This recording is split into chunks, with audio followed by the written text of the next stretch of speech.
विद्यालय में अध्ययनरत छात्र एवं छात्रा संत पब्लिक स्कूल में हम लोग यहाँ बैठे हुए हैं। स्कूल विद्यालय है, विद्या का मंदिर। जब हम मंदिर जाते हैं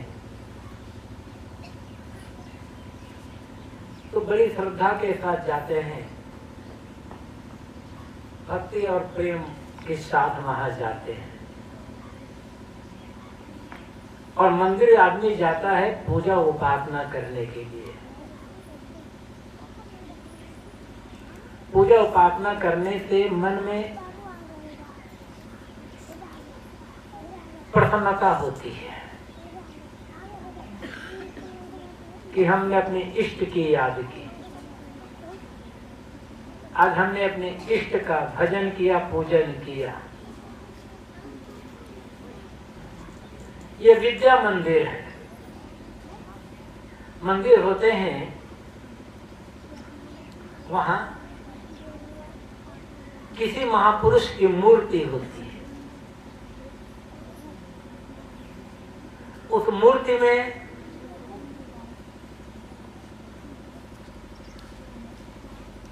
भावना होती है कि मूर्ति भगवान है और मूर्ति को भगवान मानकर उसकी उपासना की जाती है। यह विद्या मंदिर है। यहाँ किसी की मूर्ति नहीं है, किंतु मंदिर यह है विद्या का मंदिर। यहाँ विद्या की उपासना की जाती है और विद्या की उपासना करने का अर्थ होता है प्रसन्न चित्त से समर्पित होकर विद्या का अध्ययन करना। जैसे मंदिर जाते हैं तो एक चित्त होकर उपासना की जाती है, आरती वंदना की जाती है। वैसे ही विद्यालय में अध्ययनरत छात्र और छात्राएं यदि एकनिष्ठ समर्पित होकर विद्याध्ययन करने लगे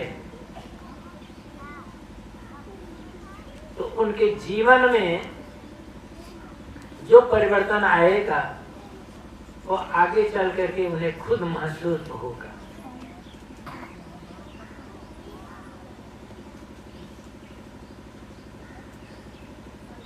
इसलिए जब जितने बच्चे यहाँ पढ़ते हैं और यहाँ जो उपस्थित हैं, उन सबसे मेरा यही कहना है कि जब आप घर से चलो यहाँ आने के लिए तो इस भाव से चलो, इस भाव से घर से निकलो कि मैं विद्या मंदिर में विद्या की उपासना करने जा रहा हूं। फिर वैसे अध्ययन करो। जो अध्यापक हैं वे जब घर पे चले तो ये सोचें कि मैं मंदिर जा रहा हूं और वहां अध्ययन करने वाले जितने भी छात्र छात्राएं हैं ये सब मेरे भगवान भगवती हैं, देवी देवता है। भगवान मुझे उस रूप में मिलेंगे उपासना करने के लिए और मुझे बड़े प्रेम से और भक्ति भावना के साथ अपने विद्यार्थियों को विद्याध्ययन करवाना है। विद्या का अध्ययन कराना ये आपकी पूजा होगी। और ये समझना होगा, विद्या धन कराते हैं, आप काम करते हैं, आपको सैलरी मिलती है कम ज्यादा जहां भी रहते हो।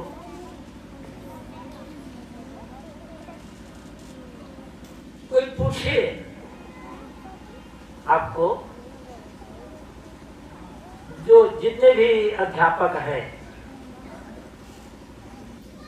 उनके लिए मेरा निवेदन है, जब आपको भी पूछे कोई अपरिचित कि आप क्या काम करते हो, आपका पेशा क्या है, तो सबसे पहले आप ये बताओ कि मैं विद्या की उपासना करता हूं और मेरा पेशा है अच्छे राष्ट्र का निर्माण करना। क्योंकि जो आप विद्यार्थी पढ़ा रहे हो, इन्हीं में से कोई विद्यार्थी आगे चलकर अध्यापक बनेगा, कोई डॉक्टर बनेगा, कोई वकील बनेगा, कोई इंजीनियर बनेगा, कोई नेता बनेगा, कोई शासक प्रशासक बनेगा, चाहे कोई भी हो, कोई बड़ा बड़ा वैज्ञानिक बनेगा, चाहे बड़ा से बड़ा डॉक्टर हो, इंजीनियर हो, वकील हो, जज हो, IPS अफसर हो, वैज्ञानिक हो, आपके हाथ से होकर गुजरा है और गुजरेगा। इसलिए मैं प्राध्यापकों को राष्ट्र निर्माता कहता हूं। हमें कोई गुरु न मिले होते, किसी गुरु ने हमें अक्षर ज्ञान न कराया होता, तो आज हमारी जो समझ है, बुद्धि में कुछ विकास है, ये कभी संभव नहीं हो पाता। इसलिए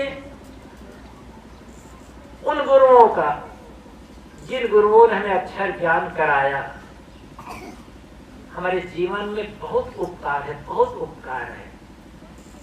वो न मिले होते तो हमें बोलना भी तो नहीं आता। इसलिए विद्यार्थियों को समझना है कि मैं मंदिर में विद्या उपासना करने के लिए जा रहा हूं और वहां मन लगाकर पढ़ना, उस विद्या की देवी की उपासना भक्ति है। फिर देखो तुम्हारे जीवन में कितना परिवर्तन आता है।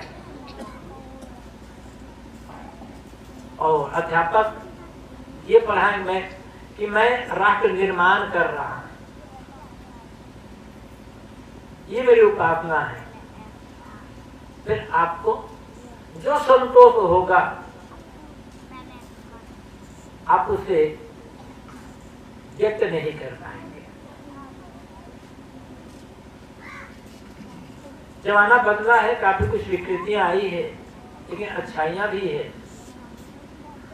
या छोटे बड़े जितने भी विद्यार्थी हैं,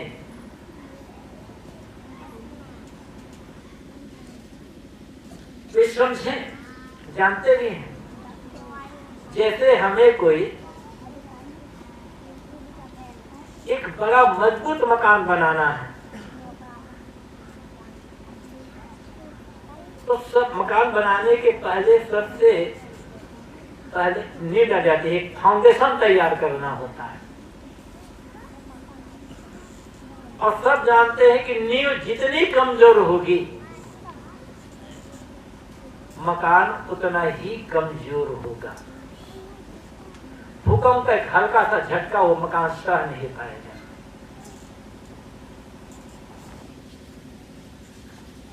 इसलिए मकान को मजबूत और टिकाऊ बनाना है तो नींव को मजबूत बनाना होगा।